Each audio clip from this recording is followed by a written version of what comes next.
हे friends, स्वागत है आप सभी का movie stock movie explain channel पे, जिस पर आज मैं रिकैप करने वाली हूँ माइनक्राफ्ट मूवी को। तो चलिए बाप का टाइम बिल्कुल भी ना वेस्ट करते हुए शुरू करते हैं इस वीडियो को, वो भी स्पॉइलर वार्निंग के साथ। लेकिन उससे पहले मेरी एक छोटी सी रिक्वेस्ट, वीडियो को लाइक, शेयर और चैनल को सब्सक्राइब करने की।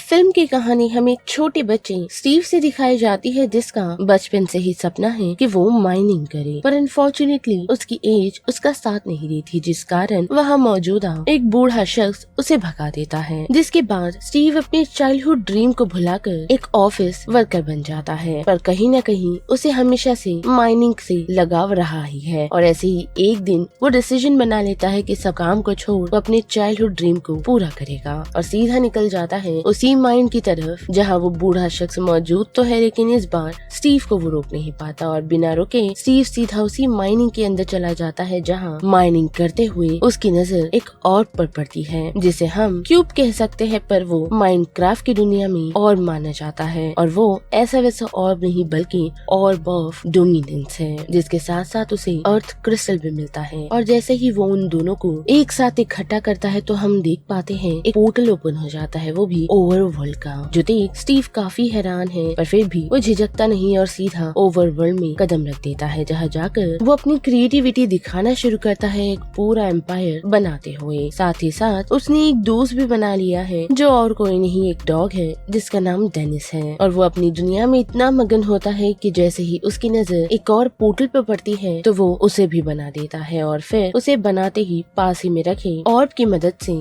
एक दूसरे वर्ल्ड का दरवाजा ओपन कर लेता है। और जैसे ही वो उस वर्ल्ड में पहुंचता है तो उसे पता चलता है कि ये वर्ल्ड नेदर है, जहाँ उसे मेलगोशा नाम की एक विच मिलती है, जिसने सोने की लालच में वहाँ मौजूदा सभी पिगलिंग्स को अपना गुलाम बना लिया है। पर इतना ही नहीं बल्कि मेलगोशा को क्रिएटिविटी बिल्कुल भी पसंद नहीं, क्योंकि पास में उसे बुली किया गया था, वो भी क्रिएटिविटी के चलते, जिस कारण उसने ये डिसीजन बना लिया कि वो यहाँ मौजूदा किसी भी लोगों को क्रिएटिव नहीं होने देगी और उसी का बदला वो इन सभी पिगलिंग्स से ले रही है। और अब जबकि स्टीव के जरिए उसे पता चला है कि ओवर वर्ल्ड भी मौजूद है, जहाँ काफी सारी क्रिएटिव चीजें मौजूद है, तो उसे ओवर वर्ल्ड को भी डिस्ट्रॉय करना है। और ओवर वर्ल्ड में कोई जाए उससे पहले ही स्टीव अपने डॉग डेनिस को ऑर्ब दे देता है, ताकि वो उसे ले जाकर कहीं छुपा दे और कभी मेलगोशा के हाथ न लगे। और हम देख भी पाते हैं कि डेनिस वो ऑर्ब यानी कि वो क्रिस्टल को और कहीं नहीं बल्कि रियल वर्ल्ड के स्टीव के बेड के नीचे छुपा देता है, जिससे अभी ओवर वर्ल्ड आजाद है और वही स्टीव जो अभी भी मेलगोशा का कैदी बना हुआ है। और ऐसे ही कुछ सालों बाद हमें इंट्रोड्यूस करवाया जाता है गैरेट से, जिसे हम द गार्बेज मैन भी कह सकते हैं, जिसने 1980s में वीडियो गेम चैंपियनशिप जीती थी और उसके चलते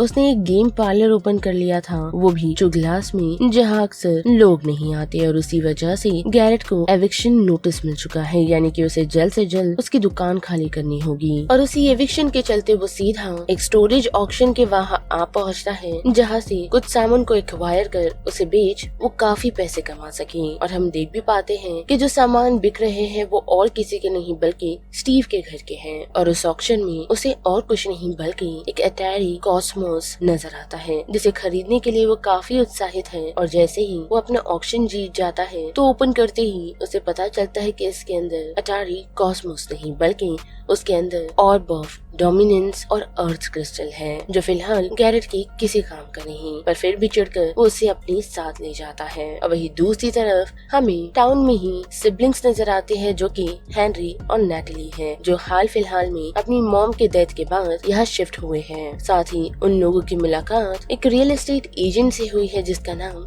डॉन है, जो रियल एस्टेट के कामों से ज्यादा एक पेटिंग जू ओपन करना चाहती है, पर फिलहाल उसके पास ऑप्शन नहीं, जिस वजह से वो रियल एस्टेट एजेंसी चला रही है। और उसी के साथ साथ हम देख पाते हैं कि नैटली काम करती है ताकि वो अपने भाई और अपना घर चला सके, और वही हेनरी जिसका आज स्कूल का फर्स्ट डे है, जहाँ पहुँचते ही वो पहले ही दिन गड़बड़ कर देता है। जी हाँ, हम देख पाते हैं कि उसने वहाँ मौजूदा बच्चों की मॉकिंग के चलते एक जेट पैक बनाने का डिसीजन लिया है, जो वो बना तो देता है लेकिन कुछ बच्चे जो उसे पसंद नहीं करते उसका वायर कट कर देते हैं, जिस कारण उसका जेट पैक माल फंक्शन कर जाता है और मिस स्कॉट के स्टैचू को जहाँ नेटली काम करती है उसे पानी में गिरवा देता है, जिस वजह से वाइस प्रिंसिपल उसे उसके गार्डियन को बुलाने के लिए कहती है। और इन सब ट्रबल से बचने के लिए हेनरी अपने दोस्त गैरेट को कनेक्ट करता है, यही कहते हुए कि वो उसका अंकल बनकर आए। और कुछ पैसों के चलते गैरेट हेनरी का अंकल बन स्कूल आ पहुँचता है, जिससे वाइस प्रिंसिपल फ्लर्ट करने की कोशिश करती है। गैरेट साथ ही में प्ले ऑन कर वहाँ से हेनरी को लेकर निकल जाता है। और जैसे ही गैरेट की लोकेशन पर वो लोग पहुँचते हैं तो हम देख पाते हैं कि हेनरी की नजर ऑर्ब पर पड़ती है। और जैसे ही वो ऑर्ब और अर्थ क्रिस्टल को करीब लाता है तो नोटिस कर पाता है कि कुछ हो रहा है, जिस वजह से वो उन दोनों को कंबाइन कर लेता है। और कंबाइन करते हुए वो ऑर्ब और अर्थ क्रिस्टल उन्हें किसी तरफ लीड करते हैं, जो और कहीं नहीं माइंस की तरफ है। और नेटली जिसे डॉन से इस बारे में पता चला है कि हेनरी ने स्कूल में क्या किया और वो उससे कनेक्ट नहीं कर पा रही, जिस कारण वो घबराते हुई उसका पीछा करने लगती है, क्योंकि डॉन ने उसके फोन में ट्रैकर लगा दिया था, जिसे ट्रैक करते हुए वो लोग माइनिंग की तरफ आ पहुँचते हैं और साथ ही डेनिस भी। और माइनिंग में पहुँचते ही उन लोगों को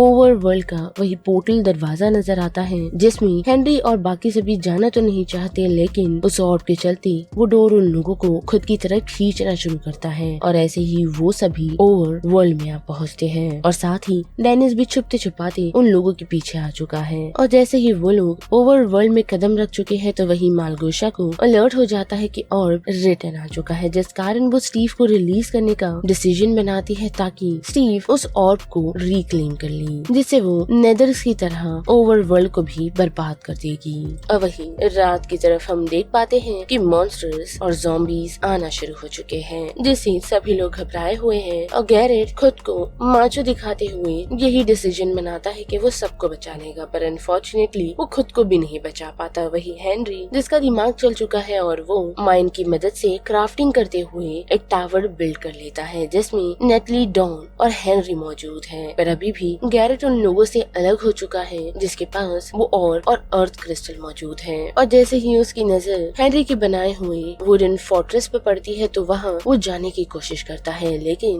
उस पर हमला कुछ मॉन्स्टर्स कर देते हैं, जिस कारण अर्थ क्रिस्टल टूट जाता है। पर बचे हुए ऑर्ब को वो अपने साथ ले जाता है, पर अनफॉर्चुनेटली मॉन्स्टर्स वहाँ भी उनका पीछा नहीं छोड़ते। और वक्त रहते स्टीव उन लोगों को बचाने के लिए पहुँच जाता है, वो भी काफी अमेजिंग फाइटिंग सीक्वेंस के साथ साथ हम देख पाते हैं कि किस तरीके से स्टीव को इस बात की भी जानकारी है कि किस तरह सनराइज होगा और इन ज़ॉम्बीज का हाल क्या होगा, जिससे वह मौजूदा सभी लोगों की जान बच जाती है। और उन लोगों के बीच हम बातचीत देख पाते हैं, जिसमें स्टीव को पता चल चुका है कि अर्थ क्रिस्टल के साथ क्या हुआ है और साथ ही नेटली अपने भाई को लेकर घर जाना चाहती है, जिस कारण स्टीव ने उन लोगों के सामने ये ऑफर रखा है कि वो उन लोगों को वुडलैंड मेंशन की तरफ ले जाएगा ताकि वो लोग क्रिस्टल को रिप्लेस कर सके, जिसकी मदद से वो लोग घर जा सकते हैं और वो और अर्थ क्रिस्टल स्टीव को दे सकते हैं, जिस वजह से वो सभी लोग मान जाते हैं। और फिर क्या स्टीव उन लोगों को पासी के विलेज ले जाता है, ये दिखाने के लिए कि किस तरीके से वो यहाँ क्राफ्टिंग करता है। साथ ही ये पूरा विलेज स्टीव ने ही बनाया है। साथ ही वहाँ मौजूदा लोग काफी शांत है, जिनमें से एक रियल वर्ल्ड में जा पहुँचा है, जिसकी मुलाकात वाइस प्रिंसिपल मार्लिना से हुई है, जिसे उसने डेट करना भी शुरू कर दिया है। पर इतना ही नहीं बल्कि हम देख पाते हैं कि मेलगोशा को ऐसा लगता है कि स्टीव ने उसे बिट्रे किया है, जिस वजह से वो अपने पिगलिंग्स विलेज में अटैक करने के लिए भेज देती है। और हम देख भी पाते हैं पिगलिंग्स के अटैक के कारण स्टीव, गैरेट और हेनरी नटालिया और डॉन से सेपरेट हो जाते हैं। और एनी हाँ उन लोगों ने पिगलिंग्स को मजा चकाया है, जिस कारण वो सभी मेलगोशा के पास रिटर्न चले जाते हैं। वही हम गैरेट, हेनरी और स्टीव को देख पाते हैं जो काफी नैरोली एस्केप कर चुके हैं, क्योंकि उन लोगों को स्टीव ने एक फ्लाइंग ऑब्जेक्ट दिया था, जिसकी मदद से वो लोग फ्लाई करते हुए वुडलैंड के मेंशन की तरफ निकलने वाले थे, जिसमें वो लोग ऑलमोस्ट कामयाब तो होते हैं, लेकिन स्टीव जो खुद के लिए लॉन्चर लाना भूल गया था तो वो न चाहते हुए गैरेट के साथ फ्लाइंग करना शुरू करता है। और फिर क्या, जैसे तैसे वो लोग वहाँ से भागने में कामयाब हुए हैं, जिससे मेलगोशा काफी चिढ़ चुकी है, जिस वजह से वो अपने जायंट पिगलिंग को उन पर हमला करने के लिए भेजती है। और वही स्टीव, गैरेट, हेनरी एक केव में आ पहुँचे हैं, जिसकी मदद से वो लोग जल्दी वुडलैंड मेंशन की तरफ पहुँच सकते हैं, जहाँ रेड क्रिस्टल्स मौजूद है। और उसी के साथ साथ हेनरी को इस बात का भी पता चलता है कि गैरेट ने उन लोगों को धोखा दिया है, क्योंकि उसने स्टीव के साथ एक अलग ही प्लान बनाया था कि वो उसे काफी सारे डायमंड्स दे दे, जिसकी मदद से वो जिंदगी भर आराम कर सके और उसके बदले वो उसे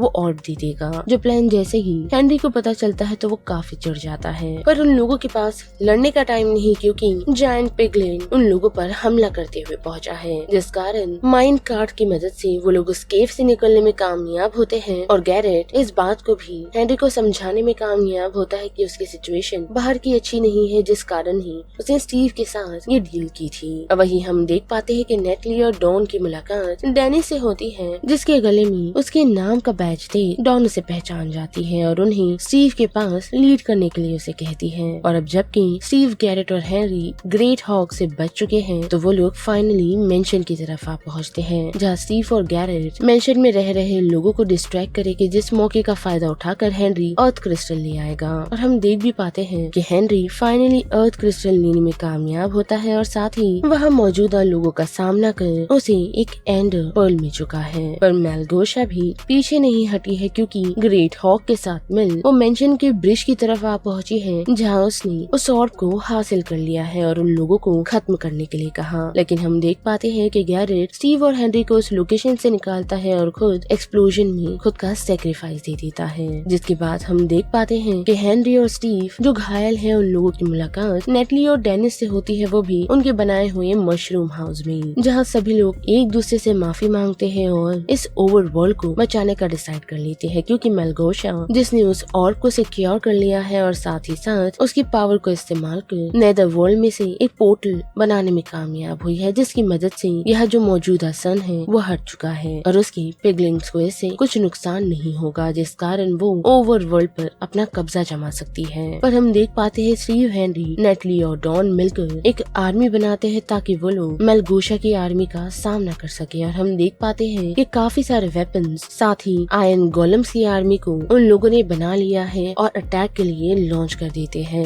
फिर क्या हम देख पाते हैं कि सभी लोग जहां वॉर में बिजी है तो वहीं नेटली और हेनरी मिलकर उस ऑर्ब को हासिल करने में लगे हुए हैं, जहां हेनरी उसे ऑलमोस्ट हासिल तो कर लेता है, लेकिन ग्रेट हॉक उसे ऊंचाई से गिरा देता है, जहां उसे बचाते हुए गैरेट पहुंचता है और वो सभी एक साथ मिलकर फाइनली बैटल खत्म करने में कामयाब होते हैं, साथ ही साथ सनलाइट को रिस्टोर करने में भी, जिससे मेलगोशा के पिगलिंग्स ज़ॉम्बीफाइड हो जाते हैं और खुद मेलगोशा भी। और अब जबकि बैटल खत्म हो गई है तो सभी लोग अर्थ जाने के लिए रेडी है, लेकिन जाते हुए स्टीव ने अपने डेनिस को डॉन को दे दिया है ताकि वो अर्थ पर लोगों की हेल्प कर सके। पर साथ ही साथ सभी लोग स्टीव को भी अपने साथ चलने के लिए कहते हैं, जिसके लिए वो रेडी हो चुका है। और अर्थ पहुंचते ही हम देख पाते हैं कि उन लोगों ने ब्लॉक सिटी बैटल बडीज का वीडियो गेम्स बना लिया है, जिससे उन्हें काफी मुनाफा हुआ है। साथ ही डॉन ने अपना जू भी ओपन कर लिया है, जहां डेनिस सभी के लिए एक अट्रैक्शन है। वही नेटली जो सभी लोगों को सेल्फ डिफेंस की क्लासेस दे रही है।